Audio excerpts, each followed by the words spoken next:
곧 예배가 시작됩니다. 온라인으로 하나님께 드리는 예배에 정성을 다해 임해 주시기 바랍니다. 온 가족이 함께 모여 거룩하게 예배를 드립니다. 부모가 아이들의 훌륭한 영적 교사 역할을 하시길 바랍니다. 단정한 복장으로 예배를 드립니다. 성경책을 지참합니다.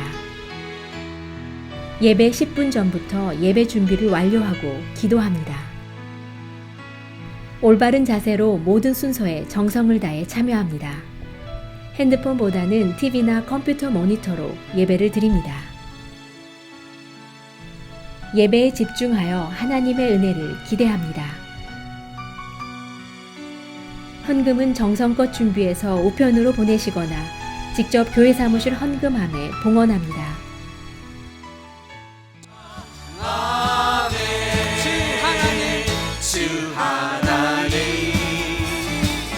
독생자 예수 날 위하여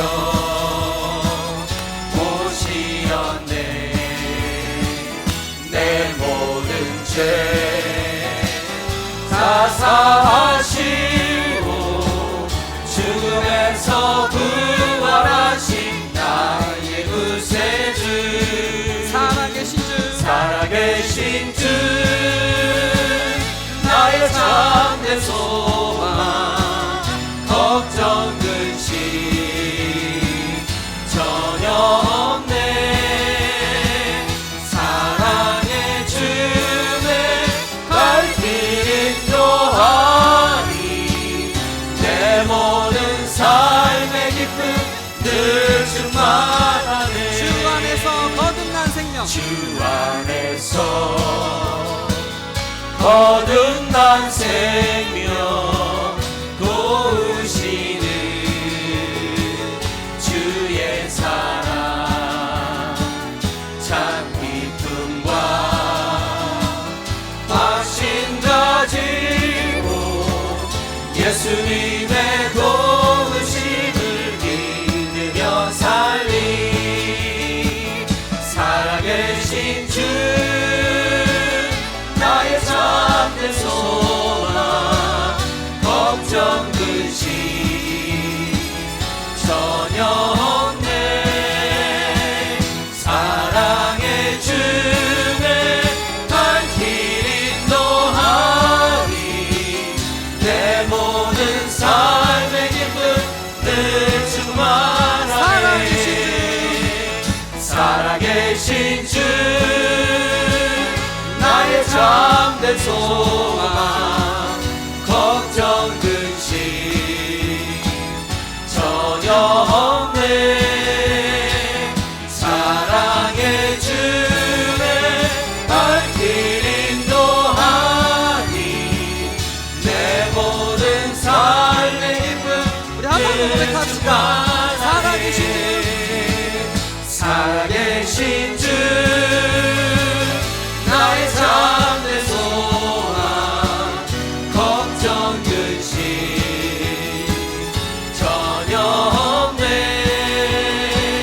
사랑의 주의 갈 길 인도하니 내 모든 삶의 기쁨 늘 충만하네. 할렐루야. 살아계신 주님께 영광의 박수 드려갑니다. 좋으신 하나님, 오늘도 하루의 첫 시간을 아버지께 드리며 시작할 수 있도록 인도하여 주셔서 감사합니다. 오늘뿐 아니라 살아가는 동안 늘 우리의 첫 시간을 드리게 하시고 하루의 첫 만남이 하나님 아버지와의 만남이게 하여 주옵소서. 그래서 저희들의 삶의 첫 자리에 언제나 아버지를 모시고 살아가게 하여 주옵소서. 하나님 아버지, 참 소망이 없고 진정한 기쁨이 없는 이 세상에서 저희들에게 새 소망을 주셔서 세상이 알지 못하는 기쁨을 알게 하여 주시니 감사합니다. 구원받은 자녀로서 주님 안에서 누리는 즐거움이 크게 하시고 이 소망과 기쁨을 알지 못하는 사람들과 나눌 수 있는 믿음과 사랑을 주옵소서. 좋으신 아버지, 우리의 깨끗하지 못한 추한 마음을 예수님의 보혈로 정결하게 하여 하나님으로 가득 채워 주옵소서.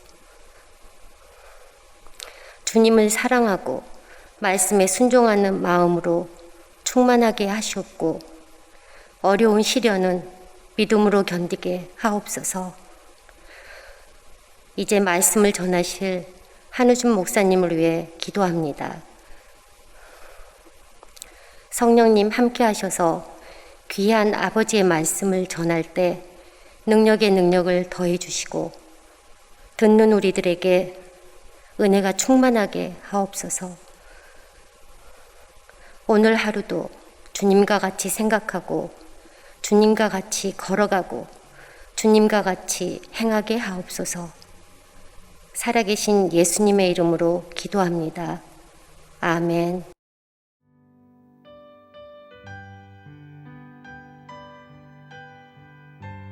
오늘 우리에게 주시는 하나님의 말씀은 사사기 11장 29절부터 40절입니다. 함께 봉독하시겠습니다. 이에 여호와의 영이 입다에게 임하시니 입다가 길르앗과 므낫세를 지나서 길르앗의 미스베에 이르고 길르앗의 미스베에서부터 암몬 자손에게로 나아갈 때에 그가 여호와께 서원하여 이르되 주께서 과연 암몬 자손을 내 손에 넘겨주시면 내가 암몬 자손에게서 평안히 돌아올 때에 누구든지 내 집 문에서 나와서 나를 영접하는 그를 여호와께 돌릴 것이니 내가 그를 번제물로 드리겠나이다 하니라. 이에 입다가 암몬 자손에게 이르러 그들과 싸우더니 여호와께서 그들을 그의 손에 넘겨주심에 아로엘에서부터 민닛에 이르기까지 20성읍을 치고 또 아벨 그라밈까지 매우 크게 무찌르니 이에 암몬 자손이 이스라엘 자손 앞에 항복하였더라. 입다가 미스바에 있는 자기 집에 이를 때에 보라 그의 딸이 소고를 잡고 춤추며 나와서 영접하니 이는 그의 무남 동료라. 입다가 이를 보고 자기 옷을 찢으며 이르되 어찌할꼬 내 딸이여 너는 나를 참담하게 하는 자요 너는 나를 괴롭게 하는 자 중에 하나로다. 내가 여호와를 향하여 입을 열었으니 능히 돌이키지 못하리로다 하니 딸이 그에게 이르되 나의 아버지여 아버지께서 여호와를 향하여 입을 여셨으니 아버지의 입에서 낸 말씀대로 내게 행하소서. 이는 여호와께서 아버지를 위하여 아버지의 대적 암몬 자손에게 원수를 갚으셨음이니이다 하니라. 또 그의 아버지에게 이르되 이 일만 내게 허락하사 나를 2달만 버려두소서. 내가 내 여자친구들과 산에 가서 나의 처녀로 죽음을 인하여 애곡하겠나이다 하니 그가 이르되 가라 하고 2달을 기한하고 그를 보내니 그가 그 여자친구들과 가서 산 위에서 처녀로 죽음을 인하여 애곡하고 2달 만에 그의 아버지에게로 돌아온지라. 그는 자기가 소원한 대로 딸에게 행하니 딸이 남자를 알지 못하였더라.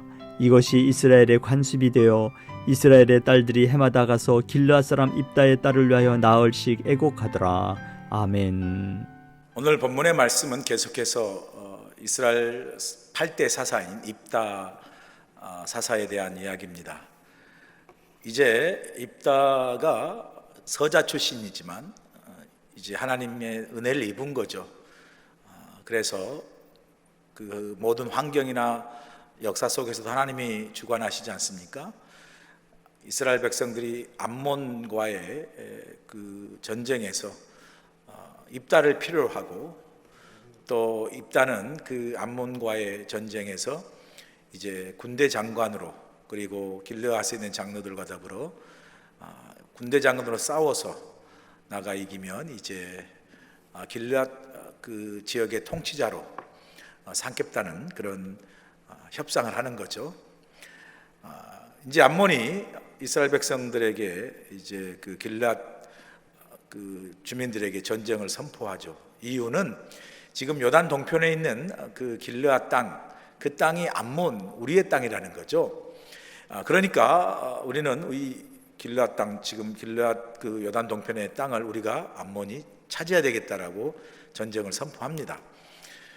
입다는 그 암몬과의 전쟁을 바로 그 전쟁을 암몬과 하는 것이 아니라 입다는 이 협상과 거래의 아주 명수입니다. 그래서 불필요한 전쟁을 할 필요가 있나라는 생각으로 이제 입다가 암몬 왕과 이제 협상을 하죠.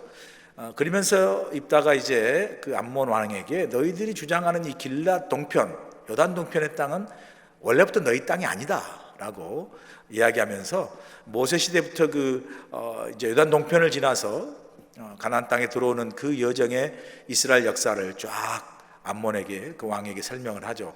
그런 걸 보면 입다가 그냥 싸움만 잘하는 그런 용사가 아니라 그 이스라엘 그 역사를 잘 꿰뚫고 있는 상당한 그 해박한 지식을 갖고 있다는 것을 알 수 있습니다.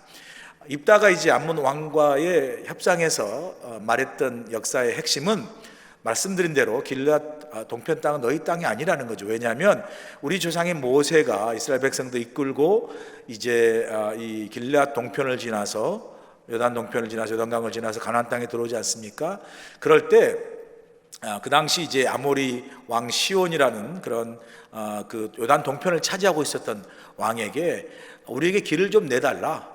그럼 우리가 너희가 싸우지 않고 평화스럽게 길을 이제 내준 길로 가서 요단강을 건너서 가나안 땅에, 하나님 약속한 땅에 들어가겠다라고 이렇게 그 부탁을 하죠. 그런데 이 아모리 왕 시온과 이 그 주변의 왕들이 그 모세의 협상을 거부하죠. 우리는 너희들을 우리 땅을 통해서 갈 수 없게 하겠다. 결국은 그래서 모세가 전쟁을 하고요. 그 아모리 왕들을 다 죽이고 그 땅을 하나님께서 말씀하시거든요. 너희가 가서 전쟁을 하고 그 땅을 내가 너희에게 주리라. 그래서 전쟁에서 이기고 하나님께서 그 요단 동편, 길앗 이 지역 모든 요단 동편을 이스라엘 백성들에게 주셨어요. 그러니까 이스라엘 백성 입장에서는 정상적으로 전쟁을 해서 이겨가지고 하나님이 우리에게 준 땅. 그래서 이제 여호수아 시대에 가나안에 들어가서 이제 땅을 분배할 때 당연히 요단 동편도 이스라엘 백성의 땅이기 때문에 요단 동편도 분배를 하죠. 그래서 위에가 므낫세 반지파, 그 다음에 중간이 갓지파, 그 다음에 제일 밑에가 바로 루벤 지파로 이렇게 요단 동편 땅을 나누어 줍니다. 자, 그래서 분명히 이야기합니다. 이 땅은 너희 땅이 아니다. 우리 땅이다. 그러니 너희가 싸움을 걸을 이유가 하나도 없다. 그럼에도 불구하고 암몬 왕은 그 입다의 그 설명과 협상을 거부합니다. 아니다. 우리 땅이다. 우리가 차지해야 되겠다. 그 암몬과 협상이 결렬되기 때문에 이제 전쟁이 시작되죠. 이 전쟁이 시작될 때 오늘 29절에 보시면 이렇게 말씀합니다. 이제 전쟁이 시작되는데 이에 여호와의 영이 입다에게 임하시니 입다가 길르앗과 므낫세를 지나서 길르앗의 미스베에 이르고 길르앗의 미스베에서부터 암몬 자손에게로 나아갈 때에 자, 이제 암몬과의 전쟁에서 이제 출정을 하는 입다에게 어떤 역사가 일어납니까? 하나님의 영이 입다에게 임하는 거예요. 이게 무슨 말입니까? 하나님의 영이라는 건 뭐죠? 하나님이 함께 하신다는 거죠. 하나님이 함께 하신다는 건 뭐죠? 그게 결국 하나님의 능력이 임했다는 거죠. 여러분, 그리스도인의 능력, 믿는 사람의 능력은요, 우리가 무슨 우리 스스로 큰 힘을 갖거나 우리가 스스로 큰 능력을 가져서 우리 믿는 그리스도인들이 힘과 능력을 가진 게 아니라 우리 믿는 그리스도인들의 힘과 능력은 어디에서 오냐면요, 하나님이 우리와 함께 하실 때, 성령께서, 하나님의 영인 성령께서 우리와 함께 하실 때, 그때 우리 믿는 그리스도인들은 우리 힘으로는 할 수 없지만 우리 안에 계신 하나님의 영이 우리와 함께 하셔서 성령이 우리를 도우시고 성령의 역사와 능력으로 믿는 그리스도인들이 힘과 능력을 세상 속에서 갖게 되는 거죠. 오늘 하루도 여러분 살아가시면서 우리의 능력이 어디에 있습니까? 우리가 돈을 많이 벌고 사업을 크게 하고 내가 많이 배우고 능력이 있어서가 아니라 오늘 하루도 우리가 세상에 살아가고 우리 일생 동안 세상을 살아가면서 우리가 가지는 능력과 힘이 어디예요? 하나님이 우리와 함께 하시는 거예요. 사도 바울이 로마서 8장에서도 분명히 이야기하지 않습니까? 하나님이 우리와 함께 하시면 누가 우리를 대적하리라. 오늘 하루도 하나님과 함께 하셔서 하나님이 함께 하시는 건 우리가 어떻게 함께 하시죠? 하나님의 영인 성령으로 함께 하시는, 그 성령이 우리가 충만해질 때, 하나님의 영으로 충만해질 때, 여러분 세상에 우리를 참 도전하고 우리를 힘들게 하고 우리를 두렵게 하는 것들이 많지만 하나님의 영이 충만해지면요, 하나님의 영이 나와 함께 하시고 하나님 나와 함께 하시는데 두려운 게 없죠. 우리가 두려운 가운데도 그 성령의 능력으로 능히 그 어떤 세상의 도전과 세상의 두려움과 세상의 어떤 환난도 우리가 능히 이길 수 있는 거죠. 그래서 분명히 이야기합니다. 너희가 세상에 나아가 세상을 이길 그 힘은 너희 안에, 너에게 있는 것이 아니라 믿음, 하나님을 믿는 믿음, 하나님 함께 하시는 성령에 있다, 영에 있다. 자, 이렇게 이제 전쟁 나가는 입다에게 하나님의 영이 임했어요. 그런데 하나님의 영이 임했다는 건 하나님의 능력이 임했는데, 그런데 이 순간 입다는 하나님께 경솔한 서원을 하게 됩니다. 하나님이 만약 승리를 주신다면 집으로 돌아올 때 맨 처음 마중 나온 그 사람을 내가 하나님께 번제물로 드리겠습니다. 자, 여기서 중요한 두 가지 문제가 있는데요. 우선 이제 하나부터 이야기하죠.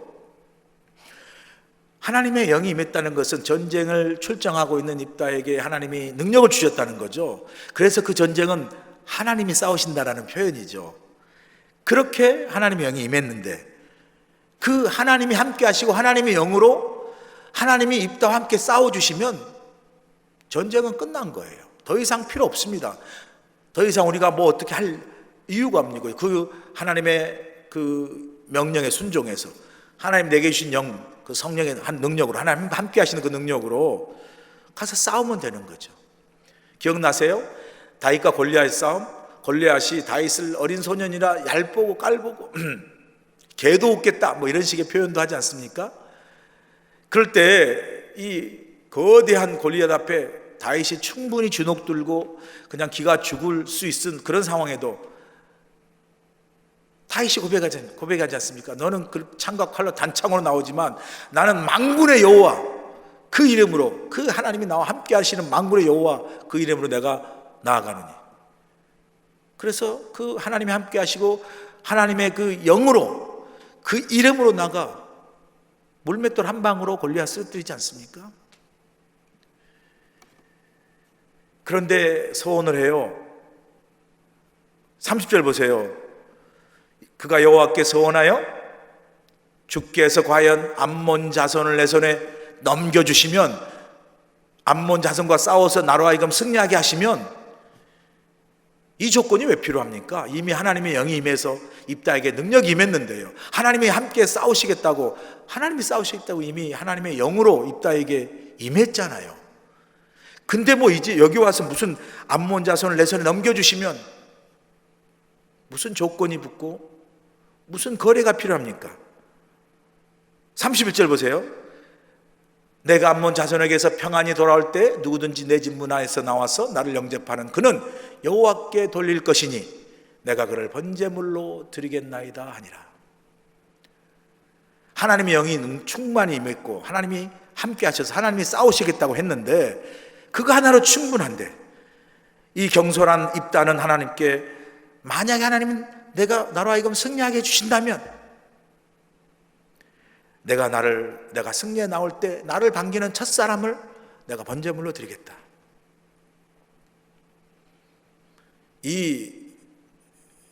그 조건과 일종의 하나님과의 거래죠. 이건요 어떤 그 믿음에서 발로하냐면요, 하나님의 능력, 하나님을 전적으로 신뢰하지 못하는 데서 오는, 불신에서 오는 하나의 그 현상이죠. 하나님의 영이 임해서 하나님이 능력으로 충분히 싸워 이기게 하시겠다고 이미 영이 임했는데 그 하나님 믿고 나가 싸우면 되는 거죠. 그런데 하나님께 나와서 나를 이기게 해주시겠습니까? 그러신다면 내가 이렇게 하나님께 번제물로 제일 먼저 마중 나온 사람 바치겠다. 이 안에는요 두 가지 중요한 아주 그 미신적이고 이단적이고 아주 그 불신의 모습이 있죠. 첫 번째 뭐죠? 하나님과 거래하는 거죠. 하나님과 협상하는 거예요.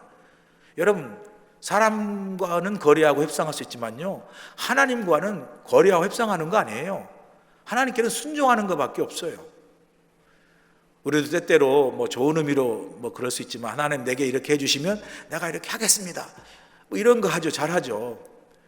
하나님 우리를 참 그 우리의 마음의 순수한 마음, 그걸 이제 받아서 예쁘게 봐주시니까 하나님이 참 그 때때로 그런 우리를 우리의 소원대로 들어주실 때가 많은데, 하나님은 우리에게 그런 조건 필요 없어요. 내가 뭐뭐 한다면 하나님이 뭐 그런 조건 보고 그 조건에 맞아서 우리를 뭐 구원하시고 은혜 베푸시고 지키시고 능력을 주십니까? 아니죠. 하나님은 기본적으로 우리를 사랑하시고 우리를 지키시고 우리를 보호하시고 기본적으로 우리에게 뭐 은혜를 베푸세요. 능력을 주세요. 조건 때문에 하는 거 아니잖아요. 그런데 우리는 하나님 앞에 이렇게 끊임없이 하나님 앞에 이런 조건 저런 조건을 대죠. 여러분, 믿음은요 조건이 아닙니다. 믿음은 전적인 신뢰, 전적인 순종, 그게 믿음이죠. 혹시라도 여러분 믿음 속에 하나님 내 이렇게 해주시면요 내 이렇게 할게요, 그렇게 믿으면 안 되시고요. 그게 믿음의 올바른 믿음이 아니에요. 이렇게 하면 이렇게 할게요가 아니라 그렇게 할 줄로 믿고 이렇게 합니다, 이게 맞는 거죠. 그렇잖아요. 그렇게 하면 이렇게 하겠습니다, 이건 불신앙적인 요소예요. 하나님 저쪽을 신뢰하지 못해요. 하나님을 잘 알지 못하는 사람이에요. 하나님 우리 조건에 구애되지 않습니다. 하나님은요 일방적으로 우리를 사랑하셨고 일방적으로 우리를 위해서 죽으셨고 일방적으로 하나님이 우리에게 은혜를 베푸셨지, 조건에 기여하셔서 하나님이 일하시고 뭐 구원하시고 사랑하시는 거 아니에요. 그걸 우리가 하나님의 아가페 사랑, 무조건적인 사랑, 그리고 하나님의 전적인 은혜라고 이야기하죠. 여러분, 항상 우리에게 이런 전적인 은혜와 무조건적인 사랑 베푸신 하나님을 우리가 어떻게 늘 믿고 신뢰하고 전적으로 믿고 신뢰하고 순종하는 거예요. 하나님과 거래할 게 있잖아요. 하나님과 협상할 게 있잖아요. 하나님 내가 이렇게 하시면 내가 이렇게 하겠습니다. 뭐 하나님 내게 뭐 내가 그 뭐 한 달에 10,000불을 벌게 하시면 내가 한 달에 1,000불을 11조 하겠습니다, 이렇게 해서 되는 게 아니에요. 그냥 내가 하나님 앞에 1,000불 혹은 500불, 아니 어떤 헌신을 미리 드리시면 하나님이 역사하시는 거죠. 입다가요 이런 불신 속에서 그가 한 서원의 내용이 뭐죠? 서원의 내용이 승리해서 나를 맞는 첫사람을 내가 하나님께 번제로 드리겠다. 하나님이 언제 그 하나님께서 친히 참 만드신 다음에 보시기에 참 좋았더라는 이 사람을 언제 하나님이 제물로 받으신다고 그랬어요? 소, 양, 비둘기, 곡식은 제사로 받고 번제로 받지만 하나님은 사람을 인신 제사를 받지 않잖아요. 이 입다가 언뜻 보면 하나님께 서원해서 하나님께 나간다고 하면서도 그 서원과 고백 속에 너무 불신앙적인 이방 문화, 이방의 그 제사를 하나님께 드리겠다고 하는 그런 아주 오류를 범하고 있습니다. 생명은 누구보다 귀한 건데 그 생명을 예수님이 죽으셨는데 입다는 그 인신제사를 하나님께 드리겠다고 하는 거죠.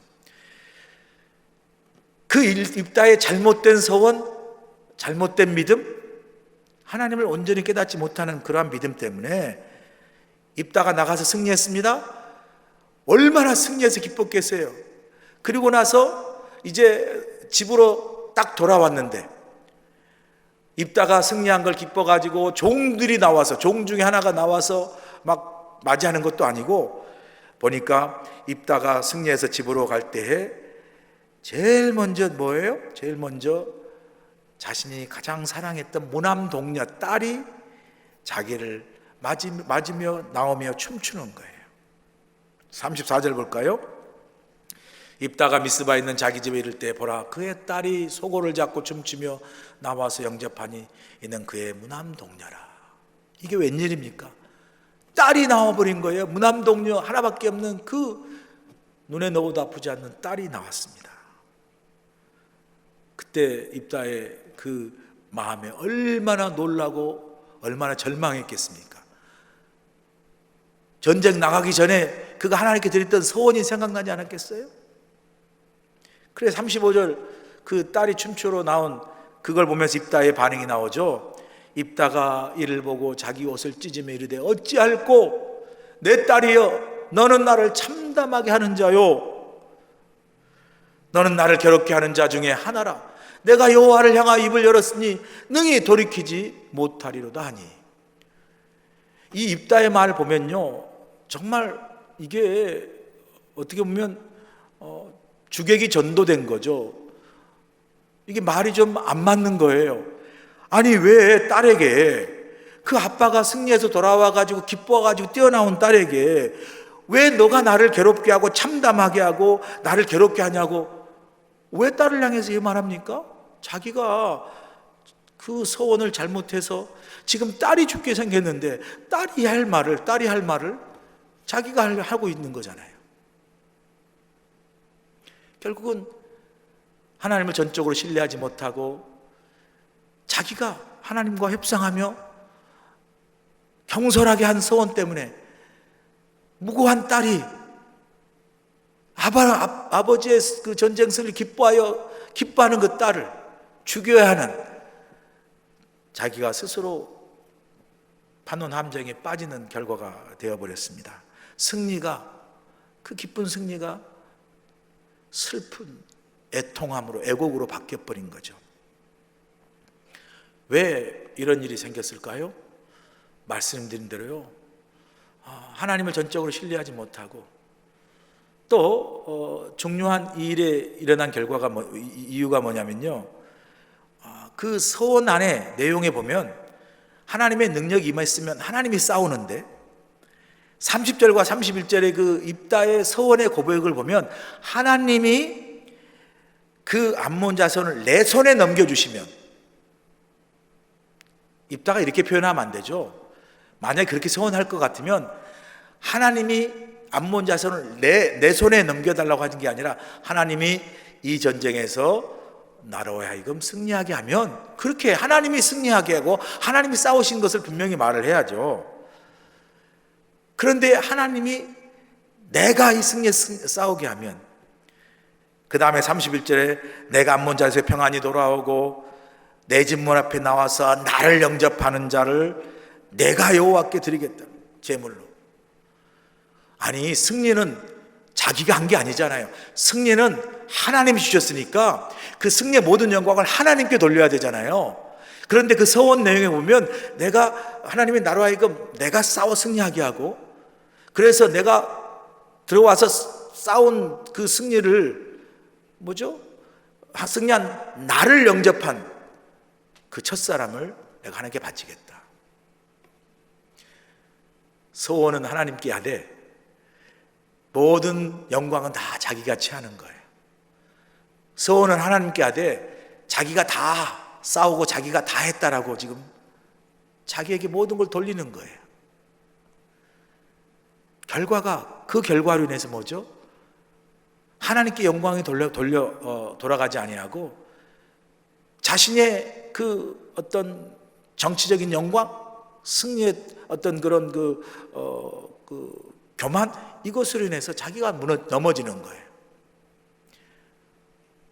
여러분 그래서요 이 입다가 보여준 그 실패는 뭐냐면요 하나님보다 앞선 거예요. 하나님이 싸우시고 하나님이 모든 것을 승리케 하시잖아요. 근데 하나님보다 자기가 나와서 자기가 싸우고 자기가 영광을 받을 때 나온 사람을 내가 드리겠다. 벌써 여기서부터요 벌써 이 입다의 그 비극의 시작되는 거죠. 하나님보다 앞선 거예요. 하나님이 취할 영광을 자기가 취한 거예요. 이게 모든 무너짐의 시작입니다. 그러므로 여러분 우리가 오늘도 또 우리의 믿음 신앙생활 속에서도 항상 기억하셔야 돼요. 우리가 하나님보다 앞서지 않아요. 항상 하나님께 기도하고 하나님의 인도하심을 받고 하나님께 순종하는 믿음이 중요하지, 내 필요와 내 어떤 그 요구에 따라서 하나님을 사용하고, 그래서 그 모든 결과를, 영광을 다 내가 받고 하나님은 그저 도구에 불과하다면 반드시 그 모든 결과는, 영광은요, 무너질 수밖에 없어요. 왜? 하나님이 세운 게 아니기 때문에. 사람이 세운 건 언제나 무너져요. 결국은 그 딸이 사실을 알게 되고, 참 딸도 대단해요. 내가 이제 죽게 되었으니 2달만 나에게 시간을 주면 내가 산에서 내 친구들과 더불어 내가 시집도 못 가고 처녀로 죽게 된 거에 대해서 내가 우와, 애통하는 시간을 달라. 그리고 나서 이제 2달 동안 운 후에 이 딸이 결국은 내려와서 입다가 소원한 대로 하나님께 번제로 바쳐 드리는 거죠. 근데 하나님께 번제로 바쳐 드려서 하나님이 받은 게 아니세요. 자, 보세요. 39절 보시면 2달 만에 그의 아버지에게로 돌아온지라. 그는 자기가 소원한 대로 딸에게 행하니 딸이 남자를 알지 못하였더라. 이것이 이스라엘의 관습이 되어 40절에 보니까 이스라엘 딸들이 해마다 가서 길르앗 사람 입다의 딸을 위하여 나흘씩 애곡하더라 그래요. 여기 보면요, 입다가 하나님을 잘 알지 못하는구나. 입다는 율법은 알았지만 은혜를 몰랐구나. 참 안타까움이 있는데요. 39절은 결과적으로 이제 입다의 무남동녀 딸이 불에 태워 번제로 바쳐졌다고 그랬어요. 자, 그러면 그 번제로 바쳐진 것을 하나님께서 받으셨을까요? 아니, 하나님이 그래, 결국은 이제 뭐 네가 약속 지킨다니까 그래, 딸이라도 번제로 바쳐라. 네가 한 말을 지켜야 되지 않겠냐? 그래서 하나님께서 약속을 네가 소원했으니까 그래 바친다니까 내가 받겠다. 그래서 받으셨겠어요? 하나님은요, 이 제사 받지 않습니다. 하나님이 왜 무고한 딸을 죽여 바친 번제를 받으시겠어요? 그런데 입다는 자기가 하나님께 소원한 걸 지켰어요. 어떻게 보면 그 지킨 것에 대해서 참 딸까지 죽여가면서 자기 행한 말을 지켰다, 대단한 사람이다라고 말할 수 있지만요, 이건 그 측면보다 오히려 입다의 그 무지, 입다가 하나님을 온전히 알지 못했다는 참 안타까운 그 슬픈 현실을 말해주는 거죠. 왜냐하면요, 레위기 27장에 가면 우리가 이제 하나님께 율법에 보면 서운한 걸 반드시 지키라고 나와 있지만, 또 레위기 27장에 가보시면 그 서원을 혹이라도 우리가 온전하지 못하고 완전하지 못하기 때문에 잘못할 수 있고 온전히 지킬 수 없으면 그 서원을 돌이킬 방법이 레위기 17장에 하나님께 제시해 주셨어요. 입다가 물론 참 하나님 앞에 경솔히 하나님보다 앞서서 무난동녀의 딸을 번제로 바치겠다, 이건요 이방인의 제사거든요. 암몬 족속이 바치는 인신 제사예요. 하나님께 서원하면서 이방인의 우상 제사를, 그것도 사람을 바쳐 죽이는 이 제사를 한 이 불신, 그죠? 근데 그러니까 입다가 지킨 건요, 하나님 앞에 지킨 온전한 서원이 아니고요, 이방 제사의 그 인신 제사로 했던 그것을 그냥 지킨 거나 마찬가지예요. 그러니까 하나님께는 아무런 득이 없는 거예요. 하나님은 율법처럼, 하나님은 누군가 서원했을 때 그 서원의 행위를 받지 않으세요. 서원의 행위에 하나님이 초점이 있지 아니하고, 우리가 하나님께 서원할 때는요, 그 서원을 하는 우리의 마음의 중심과 동기가 중요해요. 내가 하나님 이렇게 사랑하고 이렇게 내가 하나님을 은혜를 감사하기에 내가 이렇게 하겠습니다. 그래서 그것을 하나님 기뻐 받으신 것도 있겠지만, 그것보다 더 중요한 것, 그렇게 할 만큼 우리가 하나님을 향한 은혜, 기쁨, 감사, 이거를 하나님 기뻐 받으신다는 거죠. 서원의 핵심은요, 결과에 있지 않고 행위에 있지 아니하고, 사실 그 서원하는 마음의 중심과 동기가 더 중요한 거죠. 만약 입다가 이런 말씀을 깨달아 알았으면 자신이 잘못한 서원을 하나님께 돌이킬 수 있어요. 그 딸을 살릴 수 있어요. 그런데 입다는 뭐예요? 자기가 지켜야 할 그 서원만 율법적으로 지키는 건 알았지만 하나님이 잘못된 율법이나 온전하지 못한 잘못된 서원이나 온전하지 못한 서원을 돌이킬 수 있는 그런 안전장치를 주시는 그런 하나님의 은혜를 알지 못했어요. 그래서 여러분, 우리가 행동하는 것도 중요합니다. 어떤 결과도 중요하지만 그러나 우리의 모든 행동과 모든 결과의 서원마저도 그 밑바탕이 항상 중요한 건 뭐예요? 하나님의 은혜에 대한 고백과 감사예요. 은혜가 빠진 어떤 믿음의 행위, 은혜가 빠진 서원, 은혜가 빠진 어떤 봉사 헌신, 이거 하나님이 기뻐하시지 않으세요? 모든 우리의 헌신과 행함에 앞서 그 모든 그것들을 이끌어내는 게 은혜라는 사실을 항상 우리가 깨달아야 돼요. 오늘도 혹시라도 우리 신앙생활 속에 우리가 그 하나님의 은혜는 모른 채 내가 할 수 없이 봉사하고 내가 할 수 없이 예배 참석하고 내가 할 수 없이 직분 감당하고 이런다면 얼마나 우리가 불행한 거예요. 행복하지 않잖아요.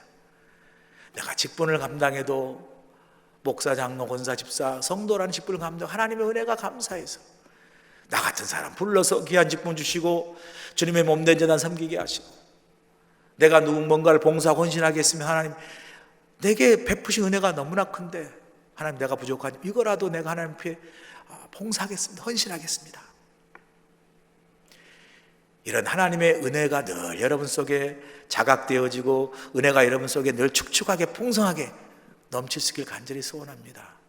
그래서 그 충만한 은혜, 그 풍성한 은혜 때문에, 그 감사한 은혜 때문에 여러분의 행하는 믿음의 모든 행위, 신앙생활, 교회생활이 그 은혜 속에서 기쁘고 감사한 마음으로 입다처럼 자기가 뱉어 한 말이라 할 수 없이 무남동력까지 죽이는 그런 불행, 하나님은 서원해서 바치고 우리가 열심히 막 헌신해서 봉사하고 하는 거를 하는 우리가 기쁨고 감사함으로 하길 원하지, 입다처럼 내가 한 말 지키는데 무난동녀가 죽어가지고 내가 너무 고통스럽고 괴롭다, 하나님이 그런 헌신, 그런 서원 받으시겠어요? 내가 서원하고 헌신하고 봉사해도 서원하고 있는 나, 봉사하고 있는 나, 헌신하고 있는 나가 내 안에서 기쁨으로 해야죠. 감사함으로, 은혜로 하는 거죠. 오늘 입다의 실패, 입다의 잘못된 서원, 입다의 잘못된 헌신을 보면서 오늘도 우리가 하나님 앞에 올바른 서원, 올바른 헌신은 잊지 마세요. 율법적인 행위에 있지 아니하고 항상 하나님 은혜에 감사함으로 내 마음의 동기와 중심이 하나님께로 감사로 은혜로 충만해져서 오늘 하루 여러분이 행하신 모든 일, 또 여러분이 감당하시는 믿음생활, 신앙생활, 직분생활이 늘 은혜 가운데서 행복하고 기쁘고 감사함으로 감당하시고 또 살아가실 수 있기를 주님으로 간절히 축원합니다.